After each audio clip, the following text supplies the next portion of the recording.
everybody. Tell you, we want you to go back, get something off it. I'm not going to tell you what it is.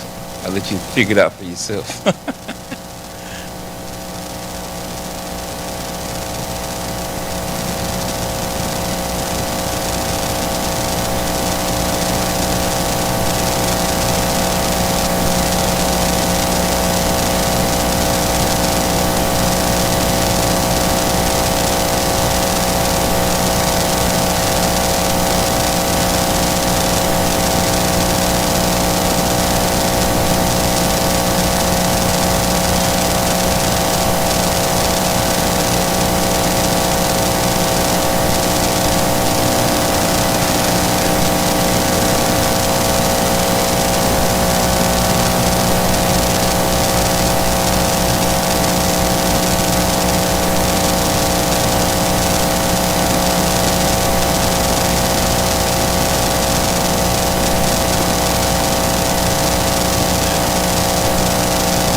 Just want to let y'all know we're gonna. This is gonna be put on Facebook now. Brian was instructed on to show me, so he's not gonna show none of y'all. So don't worry. Don't be trying to move to the back to get out the thing. He's gonna straight to me. So I just wanted you to know because God has instructed me to do a financial ministry in 2 phases. The first phase, well, I guess the first phase was for me to do it without me knowing what I was supposed to have been doing. But through my lifetime, everything I teach you is what I've done myself. Second thing in the Bible talks about, there's over, I think it was like 300 scriptures dealing with wealth, savings, tithes and offering, of course, because that's part of financial. And so my second thing is I started doing it here in 2009 on one Wednesday night a month up until COVID. So this would be the first time I've done it since I think February 2020 because we shut the church down in March and we just started Wednesday night service again. So here I am again. You can hear enough preaching. I just want to give people something they can use in their everyday life. So everybody should have 2 copies. One said Quick Start Budget. This Quick Start Budget is based on doing a budget based on tithing. So if you see the word charity, that's what that means. I mean, tithing to the church is charity. According to the IRS, but the Bible don't call it that. But if you deduct it from your taxes, that's what it is. So everybody should have a copy. And then, like I said, on the way out, whatever we have left over, y'all please take it home. If you don't eat it, give it to somebody else. That may live in your household, or you can eat it for breakfast or lunch tomorrow. I'm sure people won't eat lunch tomorrow. So don't be, just take it. Whatever left over, I guess I'd take it home. But anyway, let's get started because it's a lot of information, and this is going to be interactive. So there's already some pre-questions on here. So you got the advantage because if you read the question, you should be able to give me an answer without me saying it. So you already know. So I don't want to just be here talking. That's why I put questions in the middle of it because it forces me to ask you. Now I don't know if we're going to need a microphone, Brother Tony. We might need one. If you don't mind cutting another one on. Because I want the people on Facebook to hear the questions. I know you're feeling ready to open your mouth and chomp on that sandwich, but we need it because I know your mouth is probably watering right now. I'm about to eat it, right? But anyway, the title of the financial Bible class is What Does the Bible Say About Budgeting and Savings? Now, the Bible uses metaphors a lot of times when they talk about this stuff, my job is to interpret the metaphor and then apply it to everyday life. So we're going to have like 4 scriptures. We're going to start with one. But what we're going to discuss is budgeting 101. And like I said, if you know somebody that needs this, give them a handout or go down to Office Max or FedEx office or Office Depot and make a copy, or go to your office and make a copy and give it to them. Because I'm sure y'all know somebody that needs this help. And I wanted to start off with something basic, because this is basic for everybody.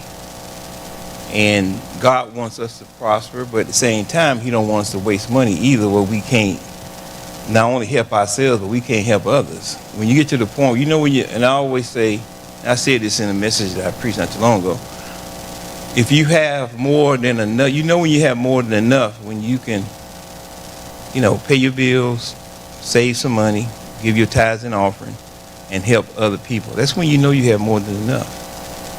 It's just that simple. It ain't got to be. See, I don't like the way the prosperity message is given, because people expect riches. And I'm not saying it can't happen, but you got to start somewhere first. See, God is not going to give you no more than what He think you can handle, or you mess it up. So we have to start somewhere and build up to that. And I was telling somebody that at work today, especially how me and Renee started, and how we built up from a 1-bedroom, 1-bath, 1-closet apartment to where we at now. But I also said the key was that, and I didn't realize this a lot. I was talking to somebody this week, and they asked me, well, how many cars have you owned in your life? Well, count me and Renee, we own multiple cars, but I was trying to break it down by how many cars did I own that I was the primary driver. Because Renee had cars, she was the primary driver. So when I started thinking about it, I bought my first car in 1976, right after I joined the Army. And I just turned 18. I joined the Army at 17, right out of high school. And I started thinking, I said, well, how many cars have I had? Period. And so 1976 to 2023 is 47 years, right? Am I right? Did I get that right? Somebody got a calculator? 47 years. Okay, it says right. Okay. If it's 1976 to 2003, so I guess 7 plus 6 is 3. No, it's 47 years. I just did it in my head. So, all right, so if you divide 47 by 5, what does that equal? Does anybody know? Anybody got a calculator on their phone that they use other than me?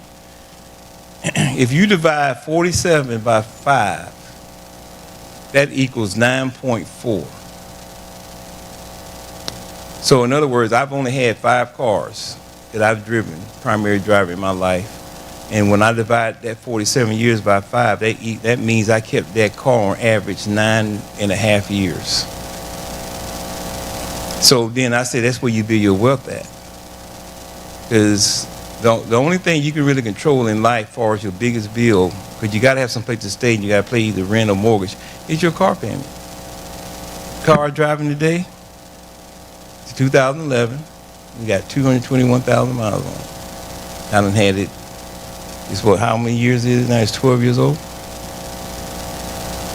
And then I got Renee's car, got 95,000 miles on. So I normally, under normal circumstances, I would have probably got another car by now, because I normally keep them 10 years.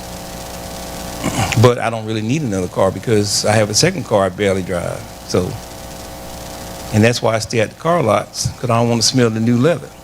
Because then I end up buying it on a whim. But my point is, you can make your budget and savings just based on that example alone. Renee didn't get her first car because she grew up in St. Louis, so they rode the bus and the train everywhere, because they can catch a bus stop was every corner. You're in the big city. And she didn't buy her first car until we met at Fort Gordon, and she was 20. How old was she? 20. I think she was 22 when we first met. And I helped her get the car because she didn't have any credit. She had good credit, but she had no credit. I mean, she never had a credit card. She never bought anything on credit. So I helped her get the car, and I signed for it. And so that meant that I told her, I said, now we're stuck now. You got to marry me now. So I said, because you know, this is a 3-year car payment, and you stuck to me now for 3 years. So, but anyway, but from that first car she bought, that we bought together, 'cause everything we had, except for the first couple cars I had, we bought, you know, both our names was on it. So she only had 4 cars up until she passed in 2020. So if you take 1983 and subtract it from 2023, what's that, 40 years? Right? So you divide 40 by 4, what that equals? 10. So she basically kept her cars. We kept the cars 10 years. So you know my philosophy is you can't live off, it's hard to live off 80% of your pay if you constantly got car payments. You can't hardly pay your tithes, you can't invest, you can't save. Best thing to do when you have a car, you wash it once a week, whether it means you getting out there washing yourself, you vacuum it out, you take it to the car dealer or to a shop when it's stuff needs to be done, not wait till something happens. And one thing, and Brother Matt can tell you this, you know, in the military we was taught what we call PMCS. PMCS means preventive maintenance checks and services, which means once a week we had to go check our vehicles out, the military vehicles out, every week. We called it motor stables. You go down to the motor pool, you pull the checks on it. Whether anything was wrong with it or not, it didn't matter. And you had to log it in, and you got the mechanic there with you, and your job is to go through the checks. And then the mechanics go through his or her checks, and then that way, if we get deployed, then we know the vehicle is ready to go. All we got to do is put gas in it and put it on a plane and take it to wherever it's going. Well, you got to do the same thing with your car. You can't just let it, just do oil filter changes. You got to go through that maintenance schedule of yours and that they give you. And if you don't have it anymore, you can look it up online. Just put your car maintenance schedule, it'll come right up. If you follow that, for the most part, your car will last at least 10 years. But I know because I've done it. I'm doing it now. I mean, the car we bought in 2013 is what? 10 years old already. It has 97,000 miles. Now, if she had lived it, it'd probably be around 130 or something like that. But then we always said either we keep it 10 years or 200,000 miles, whichever comes first. So 10-year mark is what we've been averaging. So that's how you can start there and start saving your money. To me, that's the easiest thing to do. When you pay your car off, you try to pay your car off in 5-6 years or whatever. And then the next 5 years, you should be putting that money you was paying on that car where? In the bank or paying down debt. You was paying the car payment, why can't you do it? You've been doing it for 5 years, so how come all of a sudden you can't do it? Take half of it, start paying off debt, put the other half in the bank. If you get a pay raise, take half of it, pay down debt, and put half of it and put it in the bank. If you do that every time, you'll never be broke. And if you live for 80% of what you make, you'll never be broke. I'm gonna tell you. So, in order to do that, you gotta know how to do a budget. So let's get started. So, anybody got any questions before I get started?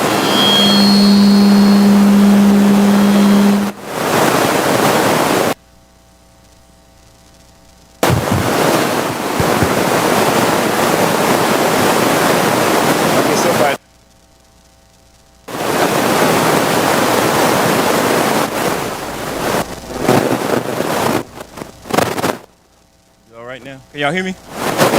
Okay, good. All right, so we're going to run through this. I give it to you. That way you can go along with me and you can keep this and make notes and ask questions. If you want to stop me in the middle, go ahead. Don't wait till I finish get to the end because you may have multiple questions and you don't want to try to remember them all. All right, we're going to discuss 4 things. Budgeting 1, we all know. Discussion number 2, we all know how to make money. However, do we know how to budget and spend it wisely? Discussion number 3, have a mindset to save a certain percentage of the amount of your money or your income each pay period. In discussion 4, we're going to talk about some final Bible scriptures. I'm going to start with one now. So, somebody got the mic? Tony got it? I want somebody to read this.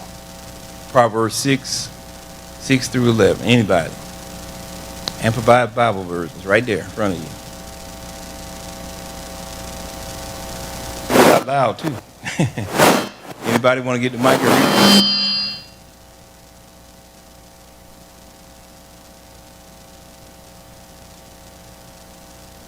Is it working? Your mic. Okay, so you can go ahead and read it then. Yeah, if you got the mic, I just thought you were gonna. I thought you took it. I thought you gonna. Or have Leslie do it. She do the announcements. Okay. Oh, you don't have a copy? You don't have a? Yeah, it's right there. It's in the introduction. It's right there. You don't go to your Bible for nothing. Everything is written down for you. There's one word I was trying to figure out, because see, I don't have my glasses. Well, just figure it out. It says, go to the, what's that word? It's an ant. I thought it was ant, but lazy one. Observe her ways and be wise. Okay, why is that verse saying observe the ant ways? Why? Everybody watch ants. What they do all the time? They always planning. They already gathering. You see them always gathering. Yeah. And what they gather for? To eat, right? Yeah. And during the winter, what they do? They store it what? They store it up. Mm-hmm. In other words, that's savings. Yeah. That's what that is. Mm-hmm. So watch the ant, oh lazy one. Mm-hmm. Go ahead. Which having no chief overseer or ruler. In other words, nobody do it. Mm-hmm. You don't need nobody to tell you to save. Once you get it started, you do it yourself. You don't need nobody to tell you to do it. Go ahead. Mm-hmm. Verse 8. She prepares her food in the summer and brings in her provisions of food for the winter in the harvest. Storing it up, saving. Mm-hmm. So when the winter hit, they can eat because the food's not going to be there. So they can eat all summer. That's why bears eat a lot before it get cold, so they can hibernate, right? Mm-hmm. And when they hibernate, all that fat that they accumulated from all that eating would sustain them, because they sleep through the whole winter, right? Mm-hmm. And then when they wake up, they hungry, but it kept them sustained through the whole winter because they saved it up. They look at the squirrels. What they do? They gather nuts. For the winter, same thing. Acorns, yeah. Keep going.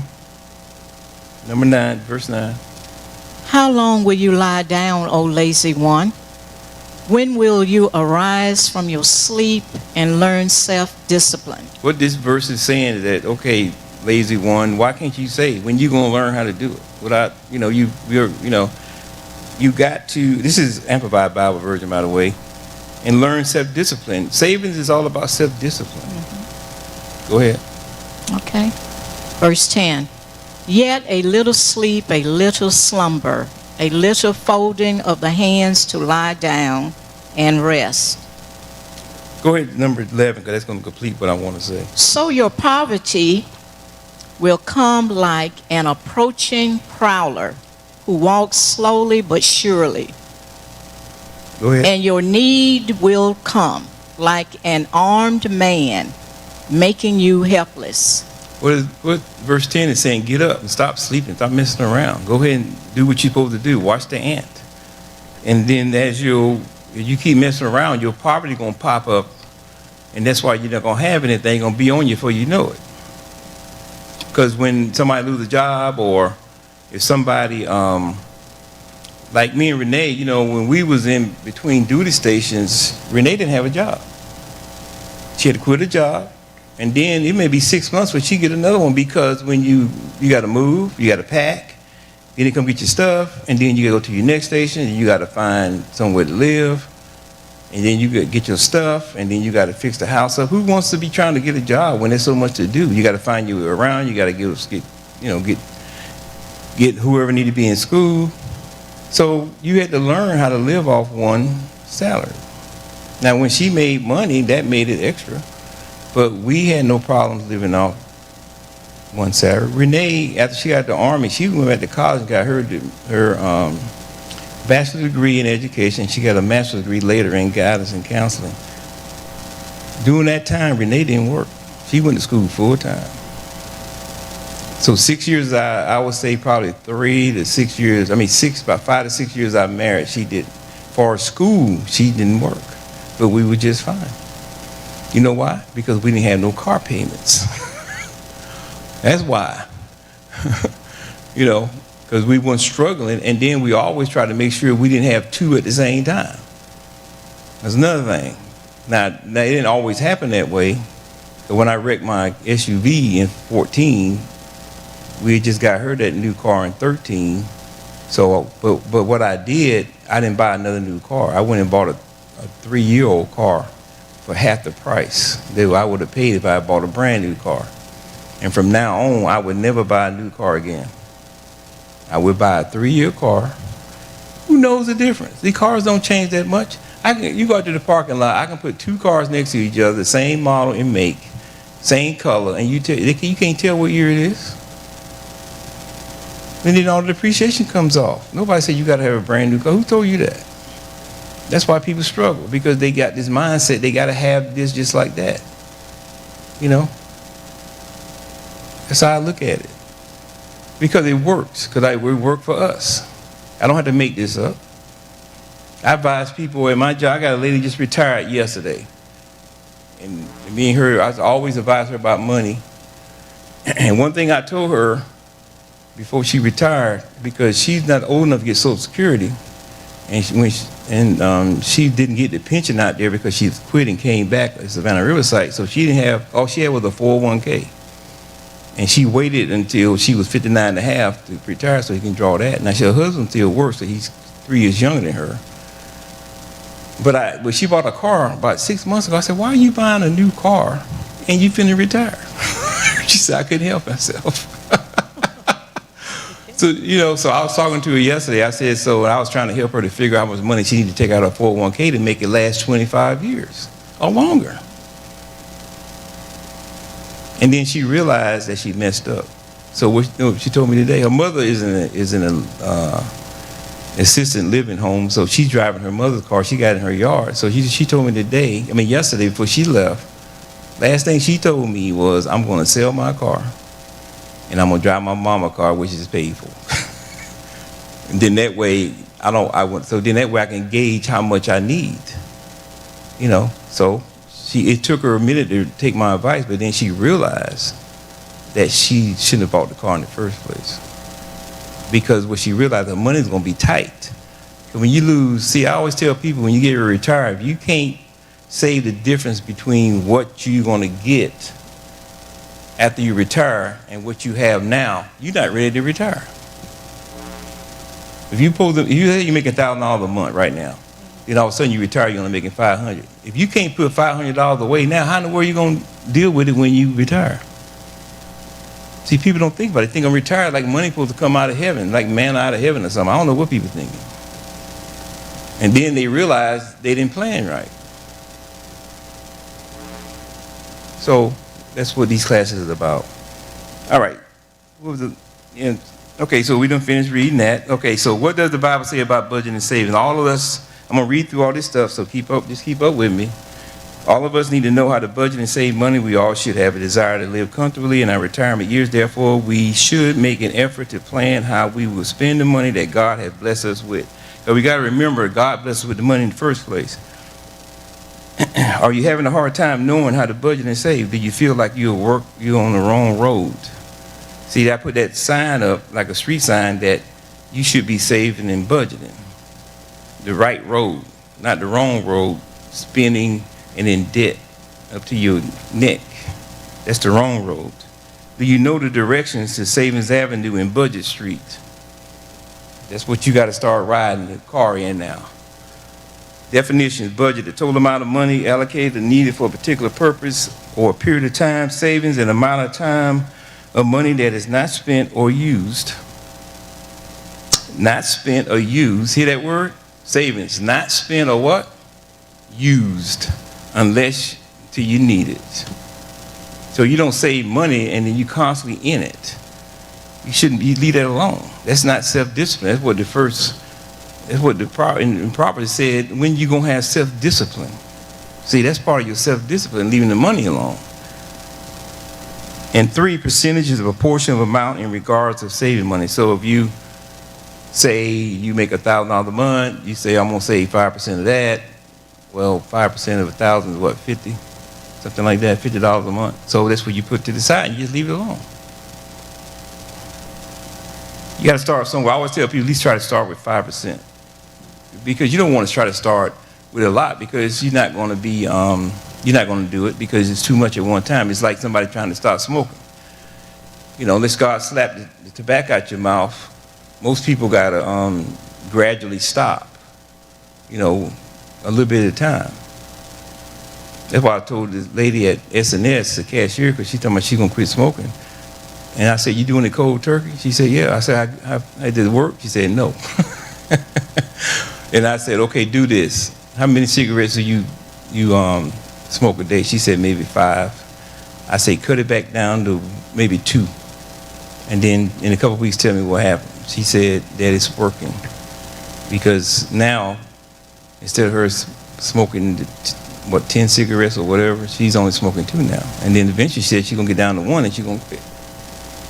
So that's what you got to do with your savings. You got to start a little bit at a time. You can't go in there and say take 20% of your money and put it in. It's not going to work. Because you ain't been doing it before. It's like, you know, I mean, that's suffering. That's not self-discipline. Things got to gradually get to the part where it won't work. Okay, now, top of the page, at page 3, it says, A, plan the budget by making a list of expenditures. So what you got to do, you got to list, and that's why I give you this budget sheet for. This budget sheet is going to tell you what you need to list. Now, I'm not going to go over this today because we ain't going to have enough time. Matter of fact, I'll probably go a little over today, but if you got to leave, then, you know, you can take this back home and read it. You got fixed expenses, includes your utilities, your rent, mortgage payment, and food costs. There should be items that you need, there should be some items that you don't need. You got to decide some things I got, do I need it? I tell people all the time, when I help people, I had them list everything, all their bills, because I can't help you unless you give it to me. I can't play with monopoly money. You got to show me, you know, you're going to go no further than me if you want me to help you. So then I started looking at the frivolous stuff, you know, extra stuff, like they got a gym membership. I said, when last time you went to the gym? Well, I ain't been. Well, see, it's COVID. Why you got a gym membership? You don't need it. I mean, you go back when you finish, but you don't need it. Okay, what you can't give up? Well, I can't give up doing my nails. I said, okay. So it's COVID now. This is doing COVID now. I said, now what about your hair? Can you have to go to the hairdresser? She said, no, because you can't get in there. I mean, so I said, well, you can say that then. So you wear afro or curl it or whatever, you know. But see, people don't know until they start writing down what they actually spend. And in about 15 minutes, I knew exactly what her waist was. And I started say, do you need this? Do you need it? Okay, you want your nails done? Okay, you can have that. But you got to give something else up. In other words, you got to give it up. In the end, when it was finished, I said, you need to start paying that car. That was killing you, that car. You got to pay it off. That's $500 a month that you can put away. And I said, pay it off as fast as you can. And when she paid that car off, she said, you know, normally I would try to get another one. She said, but that's the best decision I ever made, because then she didn't have all that pressure on her, and then she built the credit back up and everything. I mean, this took a couple years now. This didn't happen overnight, but because I dealt with her for 2 years on this. And so now she got good credit now. And she still haven't got another car. Because she said, I've been taking it to the shop without it breaking. And so that means that I'm going to keep it for a while. Anybody got any questions? Yeah. Do? Okay, go ahead. I don't have a problem saving money, but I try to set aside a certain amount of money that I want to spend in a week. Sometimes it's difficult to do that because sometimes things come up, like buying a baby shower gift. So when you say set aside, are you putting dollars aside, or are you talking about checkbook all right, for and example, debit card? if I want to just live off $100 for that week, then and going to the store buying food or eating out or whatever, and something comes up to interfere with me sticking to that. That's why you have savings for.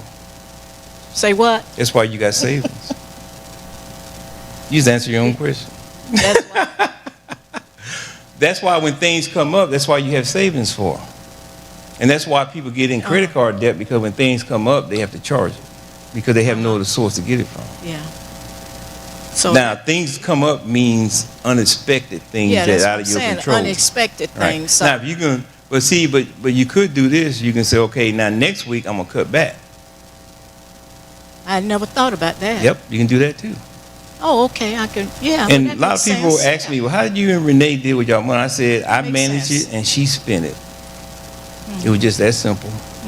I didn't care what she bought, as long as she stayed in the budget. I didn't care. I don't care how many pairs of shoes she came home with. I didn't care. I mean, because it didn't bother me.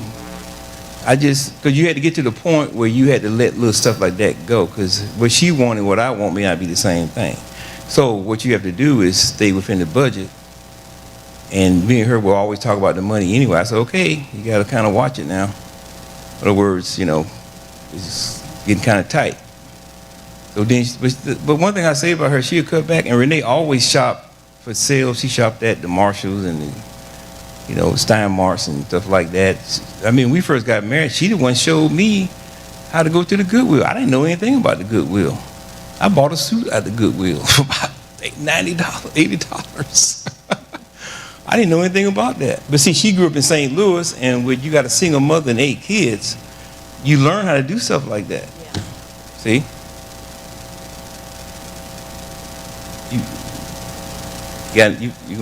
I cut you off a little bit. You through? You got your answer? Okay. All right. Anybody else? All right. Well, you keep going on because they'll raise their hand if they need. Okay, go ahead. I was gonna make a statement. When the debit cards became popular, a lot of people stopped using the checkbook ledger. That's right. I know several people who don't use the checkbook ledger. I Right. said you need to write it down, You just need to like write it's it a down. check. Or if nothing else, you need to check it every day online. Because when the debit card came out, the online banking came out, and your register is really online, but you got to check it every day. And if you get overdraft, you need to make sure you got something that can pull it, like a credit card or your savings account. Then that way you won't get all those fees. Because sometimes you're going to make mistakes. But that's why you got to have somebody spending money and somebody doing what?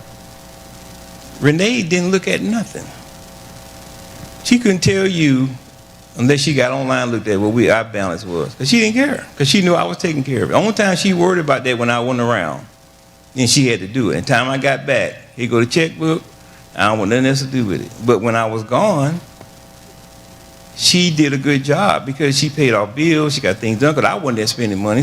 And I wasn't driving the car and, food. I wanted to eat no food at the house. And so she cut back. And she would pay a lot of stuff off or pay it down. But when I was there, she said, okay, I'm back to spending the money. You back to managing the money. And that's how we operated. So you can't have 2 people out there running the street spending money, because that's how you get in debt and how you get in trouble. You got to have somebody got to put the stop sign up. That was me. And like I always say, we didn't buy anything that cost over $250 unless we agreed to it. Nothing. Only exception was, I shouldn't say nothing. The only exception was if we bought a present for each other, for like birthday or Christmas. That's the only exception. Now, can you imagine Renee at Haverty's and she see this couch and it costs $300? You know what she did? She would take a picture of it and send it to me. I said, okay, that looks good. And then she'll text me back, say, I'm still here. I said, okay, well, you trying to buy it? She said, yeah, I want to buy it now. I said, go and get it. You didn't tell me that. I didn't have to drive down to Haverty's to see it. I saw the price. I said, get it. It was that little tan chair that's in our family room. But she stuck to it. And I stuck to it. So that's why you don't have people out there pulling up in the yard with a brand new car. And where you get that from? I mean, I don't have people tell me that all the time. My wife went and got a brand new car and didn't tell me nothing. And then when she lose her job, she expect me to pay for it now. See, you can't live like that. That's why people, you got to talk about this stuff. You can't just be doing that. I don't care if your money, if you married, it's all y'all money. That's just how I look at it. It's all y'all money. It's not just yours. And if you can't share the money in your household, you got no business being married. You just need to get you a roommate. That's what you need. That's how I look at it. Now, I know some people don't like that, but they just me. And I understand some people have some issues, but you got to start somewhere. And you got to both talk about it. You just can't be sitting there and just hope everything falls in place. It don't work like that. All right, let me keep going. I want to get done by 8:30, so let's see. Okay, number 2 on page 3, on a second piece of paper, make a list of your debts. Now, you do this when you go home. I'm just telling you to do this when you go home. Including how much you owe, what your interest rate is for each debt, and how much you pay per month. You need to do that. The list should include your monthly car payment, even though most people would consider this to be a fixed expense, but you put it down anyway. Instead, the amount you spend per month on gas and car maintenance should be listed under fixed expenses, because you got to pay for your gas. The best way to do that is to go by averages. Okay, I spent this amount of money this month. That's why from day one, after me and Renee got married, we used gas cards. And I still use gas cards today. Because that's the only way we knew how much we really spent on gas. Because you get the bill, okay, we spent this much. That way you can make it part of your budget. And we just pay it off when it comes in. I still use gas cards. I don't have to, but I do it because it's a good budgeting tool. On the third sheet of paper, make a list of all your monthly extras. This is stuff that you spend money on: entertainment, beauty products, treatments, all those items you splurge on every month that are not necessities, that you don't have to have it. You can't eat it, you can't wear it, and you can't turn the channel on it. So these are necessities. So you got to list those, because at the end of the day, the necessity is going to have to be cut when you got a tight budget. I'm telling you. The non-necessity, excuse me. So you may have to do, I remember when me and Renee first got married, she did her own hair. She didn't go to the beauty parlor. She did it herself. She put the chemicals in. Renee was good with her hands. She would just do it herself, because she was trying to, cut back on stuff. And Renee, once or twice a year, she'd get a pedicure, but she did it herself. The only time she really did it was for special occasions when she ain't had time, but she can do it herself. She taught herself how to do it. So she saved money on that, and we could afford it, but that's was her way of cutting back on stuff without having to pay for it. We could have went and done it, but she was so used to doing it over the years, she just kept doing it. Now, she stopped doing her hair after we started making more money, but she just got tired of it. But then when we got in the tight, or she got mad at the beauty parlor person, because she would always switch them all the time. Then she would do it herself for a while till she find somebody else. So I see her doing her hair. When I come home, I said, "Oh, you must have fired your beautician." Yeah, I fired her. But anyway, that was just her. All right, so you add up all the items from the 3 lists, and to track this total from your monthly salary, the results may surprise you. You may even discover that you spend more money every month than you actually make. You know how you can do that? Because you use credit cards that make up the difference. The bad news is that you will have to work hard to change your spending habits. The good news is that you now have the information you need to begin fixing the problem. Number 4, look carefully at each list. Now, like I said, I'm going through this quick, but you can take this home and go through it. You got any questions, you can always ask me. And anybody listens to me on Facebook, if you need this piece of paper, you got to get in contact with me and make a comment and tell me what it's sending to, preferably through email, and I can just send it through email. For example, most people are surprised to see how much they spend on going out to lunch. How many people go out to lunch every day at work? I bring my lunch. I can afford lunch, but I bring it. The first thing I do after I get up and wake up is go make my lunch. That's the first thing I do. First thing I do. I bring my own drinks. I just make it myself, and then I eat it. Then that way I don't have to be out there all the time at every because on site we have multiple restaurants. We have one big cafeteria, but we have like 7 food trucks come on the site, and there's some good food trucks too. I don't even look at the list. I don't even look at the schedule because I know if I look at it, I'm going to one of them. I don't even look at the menu at the cafeteria. I don't even look at it. Now, sometimes I may not like what I see in my bag. I may go get me something. But that's only like once a month, if that much.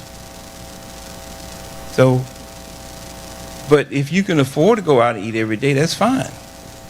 I'm not saying you shouldn't do it. I'm just saying if you're looking to cut back on stuff, cut back to half the time. Learn how to make you a sandwich. Back in the day, you was making bologna sandwiches with mayonnaise and tomatoes, right? So your parents were not there buying the fast food stuff every day. Back in the day, how many times you went to a McDonald's? Man, we went to a McDonald's. That was like going to the steakhouse, because nobody ever did. But now, fast food is so common now because people don't do it, and it is cheap. But at the same time, though, you know, and I always tell people, take your lunch to work. That starts somewhere. Get you some, you know, you can't get no bologna. You get some deli meat, put some mayonnaise on, some mustard, put it between two pieces of bread. Get you some, you know, some chips. You know, just pour them in your little bag. You know, get you a Twinkie out of the thing, and then that's your lunch. That's it. You'd be surprised how much you save. Y'all know what a Twinkie is, right? Okay. So you look at each of your lists, and are there any expenses that you can cut back on or completely do away with? That's what you got. And you won't know until you write this stuff down. That's why you got to write this stuff down. Now, if you can't remember what you're spending, go through your online bank account, or when you get your statement, because I still get my statements, and you go look at everything that you spent, and you start thinking, man, why did I spend that on that? I have to have that. And the more time you got on your hands, the more money you're going to spend. Stay off the internet. Stay out the stores. Don't, you know, you got to be set. That's why that scripture said, when you're going to have self-discipline. That's what this is all about. Then you got to figure out how much you're spending on this. You can easily start cutting back. Start by packing your own lunch. I just said that. Or buying frozen lunches. Or if you don't want to cook, well, just buy you a frozen. I tell you what, a good thing to eat is not frozen. You go to Kroger, they got this stuff called Home Chef. And you talking about like a good meal. And you can get it for like maybe $6. I ate one today, and that's, I mean, $5, $6. And it's like eating a regular home meal, because it's not frozen, it's more fresher, and they get them in the store on a regular basis, and they keep them in that cooler versus freezing them. That's it. This morning I ate an egg sandwich for breakfast. I ate that for lunch.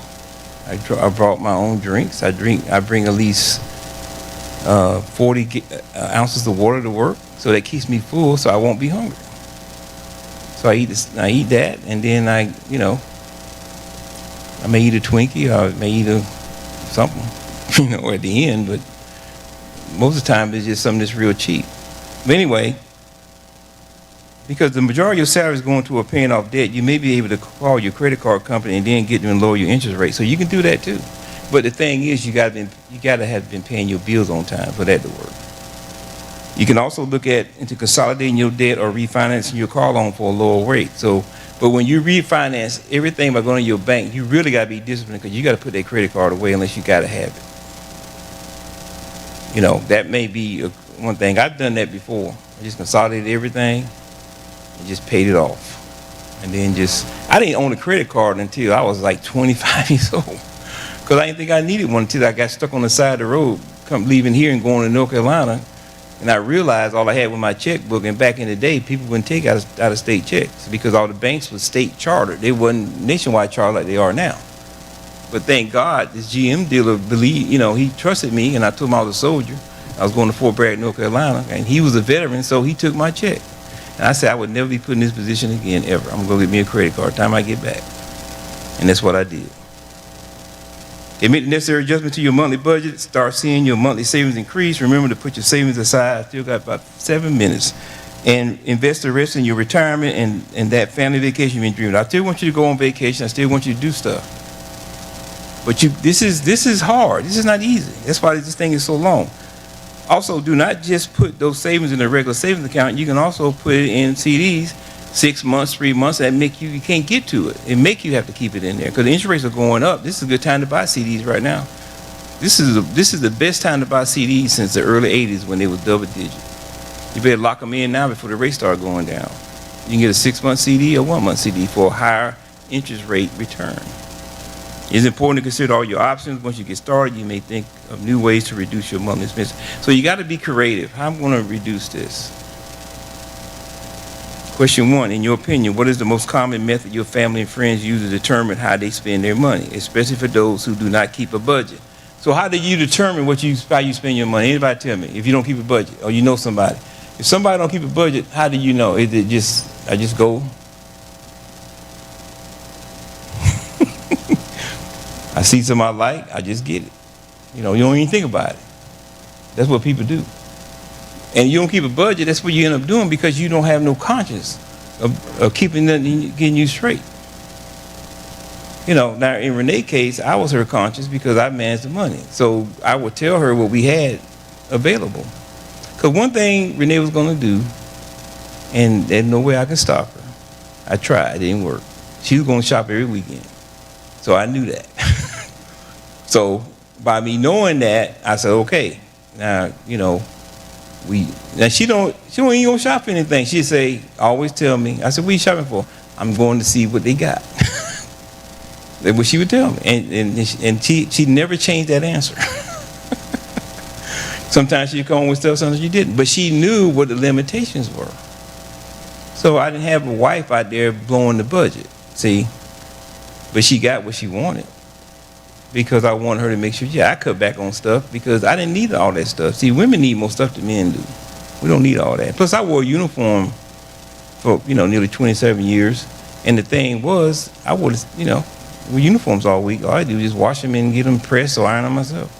I didn't have to buy no civilian clothes. I got them now, but I didn't need them back then. I would need them for the weekend, dress clothes, but I didn't need like a change of clothes every day. Discussion number 2, when we all know how to make the money, however do we know how to budget and spend it wisely? You should always budget your expenditures by percentages. Try to live off only, you heard me say before, try to live off only 80% of your net income. If you can do that, you will never be broke. Because you can do 2 things. You can pay your tithes and offering, and you can save the difference. You'll never be broke, I'm telling you. If you don't know what 80% of your pay is, you look at your net pay, multiply it by 80%, and that's what it is. That's what you spend.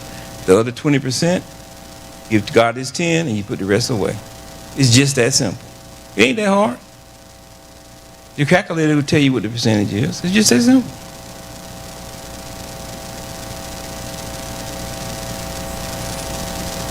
So you should always make sure your mortgage or your rent is 25% or less of your monthly net income. When we used to buy a house, everywhere we went, we always owned property. That's why we accumulated wealth. We owned property, we bought rental property. But when we bought a house, we always made sure that the percentage of the mortgage was based on my income only. Not hers, together, mine only. Then that way, if she had a job, when we got there or got one eventually, then that was just extra money. If she didn't, then we can live off it. Just that simple. So that's what we had to do, because when you move around, you had no choice. And when she started going to school, through her, while we was married, going back getting advanced degrees, I told her not to work. I didn't want her to work. I wanted her to concentrate on that and be done with it, and we just cut back. I just did. I can cut back easy. It don't take much for me. I can take a rag that's wet and I can turn it until only one drop come out of it. Can you do that? That means I'm tight. That's what that means. And somebody got to be tight. Because both of y'all ain't tight, you in trouble. Somebody got to be tight. Okay. 25%, 10% or less of consumer debt, credit cards, student loans, furniture payment. That's how you break this down. 15% or less for groceries. Might have to go up higher now because of that. Inflation, 15% for car, gas. This is how I'm telling you how to do a budget right now. 10% for medical disability insurance premium, 3% for life insurance premium, 5% for clothing, 2% for entertainment vacation. If you take those percentages and start breaking them down, you'd be surprised how you can work within all that. Now, if you got someone here that I didn't talk about, then you need to add it, and then go with it from there. That's just basically a basic way to start your budget other than using this form right here. You can put all this stuff on here. Quick budget. These budget percentage examples of how you can allocate your monthly income to categories. You may need to add some categories or take away some. Depends on your own personal thing. Now, you may also need to adjust the percentages based on your personal lifestyle. The goal is for you to start writing down where your money is going. One of the finance seminars I did, do you know where your money is? I don't know if y'all remember that. I'm going to do that one again. Do you know where your money is? If you don't know where your money is, you're in trouble. And the thing is, your money should be known where it is at all times. Now, note, refer to your handout entitled Quick Budget. Get started on estimating your budget income. If you can't do a thing on here, you can go online to mint.com. They can do a budget for free. You just plug in the numbers. You can keep up with it that way. You can go to DaveRamsey.com. Dave Ramsey based a lot of stuff on biblical scriptures and processes, and what this quick budget is based on biblical budgeting right here. Crown.org is a financial ministry website. You can get all kind of tips out there. Crown.org, you can't beat it. I'm telling you. David, what's his name? Briquette. When I bought his book in 1983, How to Manage Your Money God's Way, that's all. A light bulb went off in my head. And he is one of the founders of Crown.org. He's dead now. He died, about 20 years ago. Question number 2, in your opinion, what would be the first 3 things you must pay each month? What are the first 3 things you must pay? What are they? You got to pay. And you can't get rid of it. What is it? Anybody know? Name 3 things you got to pay every month. Now, I'm gonna leave tithing off on the table on this. I'm talking about, stuff you got to pay for your household. What would be the first 3 things you got to pay? You got to pay. Okay, you got to live somewhere, right? Okay, you got to pay that. Okay, what about the electric bill? Are you gonna sit around with candles? What about your utility bills? Okay, you got to pay that. I mean, I put the electric bill and utility bills kind of at, a whole category. You have a car? How you gonna get to work if you don't pay you? You go out there and repo man your yard and you're trying to figure where your car went. See, so I'm just using those as examples. But you also got to eat. You see how fast that 3 can go to 4 to 5? See how fast it can go up? It don't take much. And when you start looking at the must pay stuff, then the other stuff you got to start cutting back on. That's just the way it is. Go ahead. Somebody give her the microphone. You got it? Okay. And then you got daycare. Then you got daycare. And I'm sure it's very expensive these days. Yep. So you can easily get past number 3. Now, as you get older and your kids out the house, those must pays tend to go down, especially if you paid your house off. Like me, because when I quit, I plan on quitting working in a couple of years. That's a plan right now, because that's based on me paying that house off. But me and Renee had made a plan to pay that house off in 15 years, but now it done went up to like 16, 17 years because we got to refinance twice since I've been here. So, but I'm saving $800 a month by refinancing the house this last time. I mean, I could afford to pay for it, but why am I going to pay $800 more a month when I don't have to? I put that money somewhere else. Now, the thing is, I'm still able to pay it off. But I work because I want to, not because I have to. I like the people I work with. I like what I do. And when I wake up, I ain't got to, figure out what I'm going to do for the day.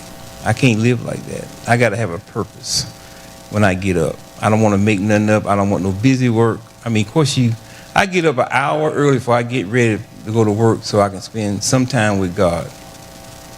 And I do that on purpose because then that way I don't have no excuse that I had time to do it.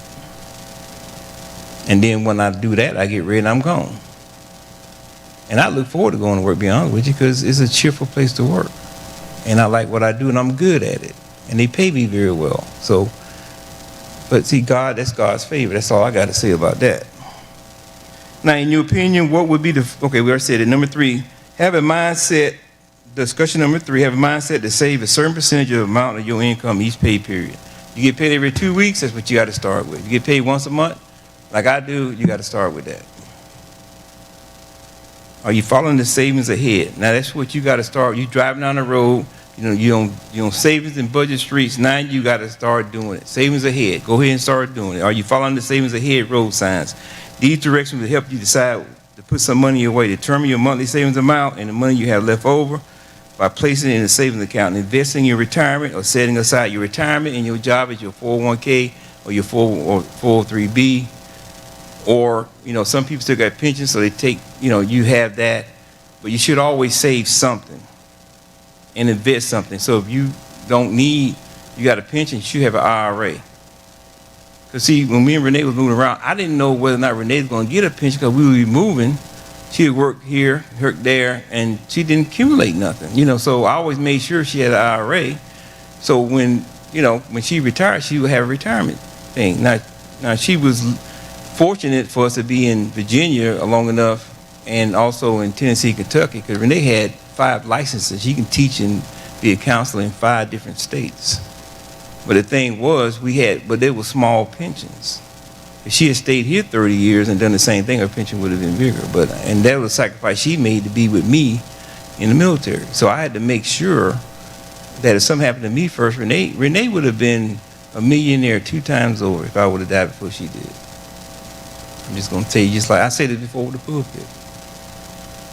Because she sacrificed for me, so that was my way of paying her back for her sacrifice. I didn't have a lot of insurance on me because I really don't need it, because I have a pension and I got IRA, I got a 401k, and I invested well. I own over 300 stocks. So the thing was, I won't worry about me. And she would have inherited all that too, of course, because both our names on the whole thing. But anyway, I don't want to get into all that. Question number 3, I'm going to skip over there. You can read that later. Why save? Why save? Why you need to save for? Just spend it. Just go out there and just blow it. Just go out there and throw it up in the air and let the wind catch it. Why save? What you saving for? Anybody want to know why they need to save? Why? Just let it go. Just go out there and go to Macy's and buy up the whole rack. Why save for? What's the point? You ain't done it. You've been doing it, so why you got to do it now? I was listening to the radio today. They're saying that we are in a retirement crisis. They said the people retiring 65, 66 years old, 67 years old, they got to go back to work because they found out they don't have enough money. A lot of people don't get pensions anymore. Things are tight, and they have to work part-time. I was listening to this lady say her brother retired 3 years ago. He was 62. He didn't have no pension, but he had a 401k, and he had to now he got to work 3 part-time jobs because he realized he didn't have enough money. He didn't save enough. He thought he could make it. Now he got 3 part-time jobs. So that's why that's one reason why you got to save. God will make a way no matter what you do, true or false. That true or false. He will make a way no matter what you do. You got that blowing money. God got to teach you a lesson sooner or later. He may not do nothing. He may let you suffer, let you figure out that you got to stop doing this. But he could bail you out. And then you wonder why people get favored, because God is saying, well, I don't bail you out. And I give you more money, you blow that. So why should I give it to you so you can blow it again? And you still ain't paying my tithe. You robbing me every Sunday. You got the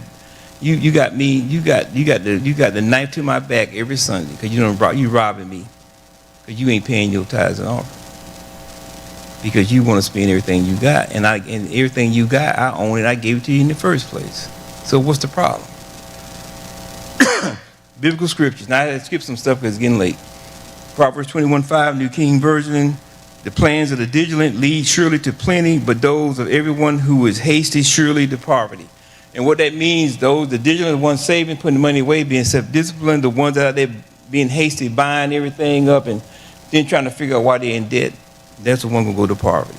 Proverbs 21:20, Amplified Bible, they are precious treasures in the oil and the dwelling of the wise. So you build it up in the wise. But a self-confident, foolish man swallows it up and what? Wastes it. Summary, getting control over your money is based on a lifestyle that takes a good amount of self-discipline to make money and reduce debt. What does it is not only just a question of making more money, it is learning how to take control of the money you already earn. Remember, this is my saying now. I ain't no Bible verse. This is what I say.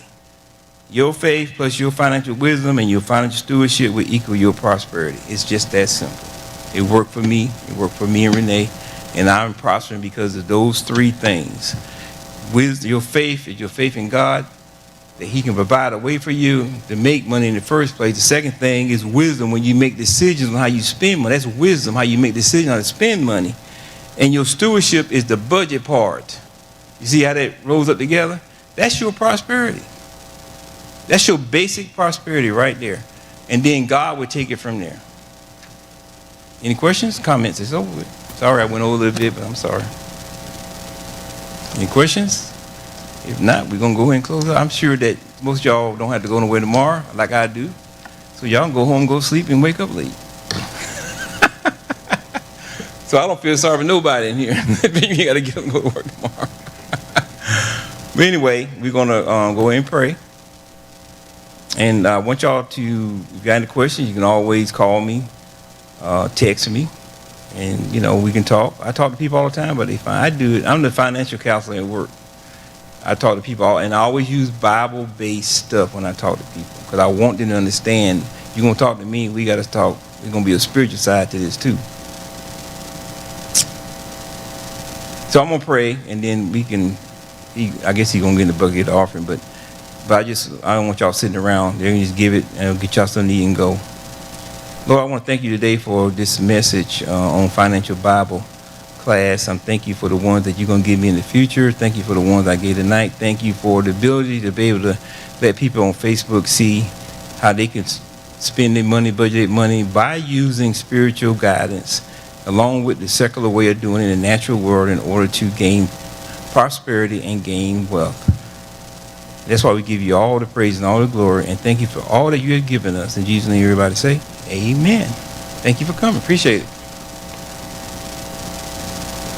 Somebody learn.